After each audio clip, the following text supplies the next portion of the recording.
मुलांनो, काल आपण पूर्णांक संख्यांचा गुणाकार यावर आधारित सराव संच क्रमांक 8 सोडवला होता। आज आपण पूर्णांक संख्यांचा भागाकार सराव संच क्रमांक 9 मधील उदाहरण सोडवणार आहोत। खालील उदाहरणे सोडवा, त्यातील पहिला जो उदाहरण आहे त्याकडे वळूया। इथे बघा मुलांनो, -96 आहे, वजा ऋण चिन्ह या 96 ला दिलेला आहे। 16 ला मात्र धन चिन्ह आहे। 16 ला कोणतं चिन्ह आहे? धन। आणि तुम्हाला सर्वांना माहिती आहे, एक संख्या धन एक संख्या ऋण असेल तर येणारं उत्तर हे ऋण येणार आहे। आता आपण 96 चे अवयव 16 च्या स्वरूपात पाडूया। जसं 16 सख 96 म्हणून 16 गुणिले 6 लिहिलं आणि 16 खाली जशीच्या तसे। या 16 ला हा 16 झाला कॅन्सल। कोण उरला वरती? फक्त ऋण 6, म्हणजे याचं उत्तर आलं -6। समजतंय मुलांनो? ओके, पुढचं उदाहरण बघूया। याच प्रकारचं आहे, काही अडचण येणार नाही। 98 धन आहे, कशी आहे? धन संख्या। 28 कशी आहे बाळांनो? ती आहे ऋण संख्या। कशी आहे? ऋण। आता हे 98 चे सुद्धा आपल्याला अवयव पाडायचे आहेत। कसे पाडणार? तर सर्वांना माहिती आहे, 14 च्या पाड्यात 28 आहेत आणि 14 च्याच पाड्यात 98 आहेत। मग आपण 14 च्या रूपामध्ये याचे अवयव लिहूया। जसे 14 सते 98 आणि 14 दुने 28। चिन्ह ऋण आहे, द्यायला विसरायचं नाही, कारण दोघांपैकी एक संख्या ऋण म्हणून उत्तर ऋण येणार आहे। चला तर 14 ला 14 कॅन्सल करूया। ठीक आहे, उत्तर आलं, वरती आहे 60, 7 × 1 = 6, खाली आहे 2 आणि 1 म्हणजे दे 1 दे, म्हणजे उत्तर आलं काय आलं? ऋण 7/2। बघितलं मुलांनो? काही अडचण आहे का? नसेल तर पुढचं उदाहरण बघूया। पुढचं उदाहरण आहे बाळांनो, ऋण 51 आणि भागिले आहे 68। बघा, वरची संख्या ऋण, खालची संख्या धन, दोघांपैकी एक ऋण असला तर उत्तर आपलं हो अगदी बरोबर ऋण येणार। अवयव पाडूया। 51 कोणाच्या बरोबर पाढत आहे? अगदी बरोबर 17 च्या। 17 त्रिक 51 आणि 17 चोक 68। 17 गेट्स कॅन्सल। व्हॉट्स रिमेनिंग? मायनस ऋण चिन्ह, वरती आहे 3 × 1 = 3 आणि खाली आहे 4 × 1 = 4। समजतंय? समजलं सर्वांना? जायचं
85. ओके नाही, ह्या 5ला हा 5 कॅन्सल झाला. 13 ही मूळ संख्या आहे, ती कोणाच्या पाढ्यात नाही, म्हणजे फायनल उत्तर आपलं येणार ऋण 13 अंश छेदस्थानी 4. येते लक्षात? भाग पुढे जाणारच नाहीये, म्हणजे हेच आपलं फायनल आन्सर असणार आहे. हे ध्यानात घ्या मुलांना, हेच आपलं फायनल आन्सर आहे. पुढचं बघूया आता आपण. ऋण 150 भागिले ऋण 25. मुलांना इथं दोन्हीही संख्या कशा आहे? ऋण. म्हणजे उत्तर काय बरं येणार? अगदी बरोबर, धन येणार. 25च्या पाढ्यामध्ये बघा, असं नकोच करायला. 25च्या पाढ्यामध्ये 150 आहे. 25 सक 150 आणि 25च्या पाढ्यामध्ये 25 आहे पहिल्यांदा. हे 25 कॅन्सल झाले. उत्तर आलं 6/1 म्हणजे 6. बघा मुलांनो, याचं उत्तर काय आलं? 6. चला आपण पुढचं उदाहरण बघूया.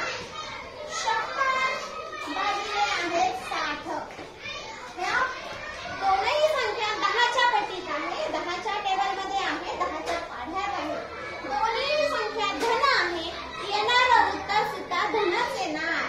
चला 100 कसं लिहिणार? 10 10 100. 60 कशी लिहिणार? 10 असं 60. हे 10 आणि हे 10 कॅन्सल.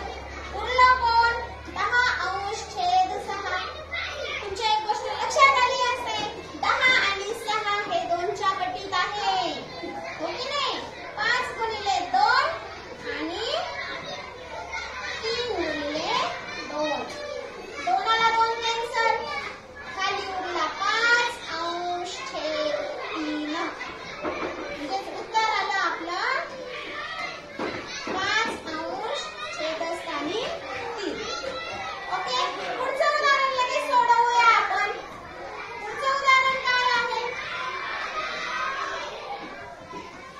9 अंश भागिले 54. 9च्या पाढ्यात 54 आहे. किती आहे बरं? 6 आहेत. 9ला 9 कॅन्सल. वरती बऱ्याच वेळा इथे घोळ होऊ शकतो. 9ला 9ने भाग देतो, पण याचा अर्थ असा नाही की इथं काहीच नाहीये. इथं काय राहिला आहे? अंशस्थानी 1. खाली काय आहे? 6. बरोबर, 6 1 6 आणि चिन्ह आहे ऋण. म्हणजेच याचं उत्तर आपल्याला काय लिहायचं आहे? -1 अंश छेद 6. 78 भागिले आहे 65. कसं करायची कोण? बरोबर, 13च्या पाढ्यात आहे. 13 78 तेरी 5 65. 13 कॅन्सल. छेदामध्ये अंशात उरले 6, छेदात उरले 5. पुढचा पहा. ऋण 5 भागिले ऋण 315. बघा मुलांना, ऋण धन होणार आहे. 5 गुणिले 1 हे 5चे अवयव झाले आणि 5ला ज्यावेळेस आपण याने भागतो, खाली करून दाखवते तुम्हाला मुलांना. 315ला जर 5ने भागलं तर 6चा भाग जातो आणि परत जातो 3चा भाग. बरोबर, म्हणजे इथं लिहावे लागणार आहे आपल्याला 63. बघा, हे 5 कॅन्सल. अंशामध्ये आहे 1, छेदामध्ये आहे 63. ओके, उदाहरण बघायचं आहे ज्यांचं उत्तर 24 अंश छेद 5 येईल. असे पूर्णांकाचे 3 भागाकार आपल्याला तयार करायचे आहे. 3 भागाकार आपल्याला तयार करायचे आहे म्हणजे काय? तर आपल्याला बाळांनो 24 अंश छेद 5 च्या पटीमधल्या संख्या, च्या पटीमधल्या म्हणजे निप्पट असेल किंवा मग दुप्पट असेल, तिप्पट असेल, 4 पट असेल, 10 पट असेल, 100 पट असेल, अशा अनेक संख्या आपण शोधू किंवा तयार करू शकतो. कशा? उदाहरण सांगते मी तुम्हाला बाळांनो. समजा आपण 24 ची दुप्पट केली, 5ची पण किती पट करायची? दुप्पट. मग पहिली संख्या आपली काय तयार होईल? 48 अंश छेदस्थानी 10. समजा आपण दुप्पट न करता 10 पट केली. किती पट केली? 10 पट केली. तर उत्तर काय येणार आहे? 240 अंश छेद 50 येणार आहे. समजा आपण ह्या संख्येची आपण केली 5 पट. मग 24 आपणचे किती झाले? 120 आणि 5 किती झाले? 25. तुम्ही म्हणताल मॅडम काय फक्त धन संख्याने गुणायचं का? ऋण संख्या घेतल्या तर एकदम बरोबर येणार आहे, चालणार आहे. ऋण 5 ने जरी गुणलं, ऋण उत्तर काय येणार आहे बघूया आपण. ऋण 120 छेदस्थानी ऋण 25. ऋण भागाकारामध्ये मुलांना धन होतात, म्हणजे उत्तर आपलं काय येणार आहे? 120. पुढचा गणित पाहूया आपण. ज्यांचं उत्तर वजा 5/7 आलं पाहिजे. वजा 5/7. मगाशी पाहिलं तसं सेम टू सेम आहे. दुप्पट करा, तिप्पट करा, चौपट करा, 5 पट करा, काहीही चालेल. आपण दुप्पट करूया एकदा. 5 दुने 10, 7 दुने 14, 5 ला ऋण चिन्ह, 10 ला ऋण चिन्ह. 20 पट करूया आता. काय आहे? 100 आणि 140. 100 ला वजा चिन्ह. 200 पट करूया.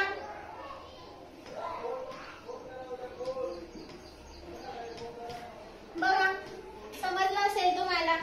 फक्त ऋण चिन्ह द्यायचं, विसरायचं नाही. सॉरी 5 दुने 10, इथे 1000 पाहिजे. ओके. हा, अशा पद्धतीने आपण 200 पट, 300 पट अनंत संख्या शोधू शकतो. म्हणजे वाचलं उदाहरण तर असं वाटतं खूप अवघड असेल, पण नाही मुलांनो. आपण याची अंशाची जेवढी पट करणार तेवढीच पट छेदाची करायची. म्हणजे येणारं संक्षिप्त रूप जे आहे ते कायम राहतं.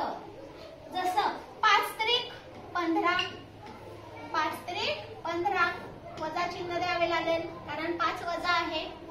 7×21 हे सुद्धा त्या पटीतली संख्या तयार झालेली आहे. तुम्ही हे लिहा, हे लिहा, हे लिहा. आपल्या मनाने अंश आणि छेदाची जर सारखी पट केली तर येणारं उत्तर हे तुमचं बरोबरच राहणार आहे. कारण संक्षिप्त रूप सगळ्यांचं वजा 5/7 राहणार आहे. समजले सगळ्यांना? काही शंका असल्यास जरूर कळवा. धन्यवाद.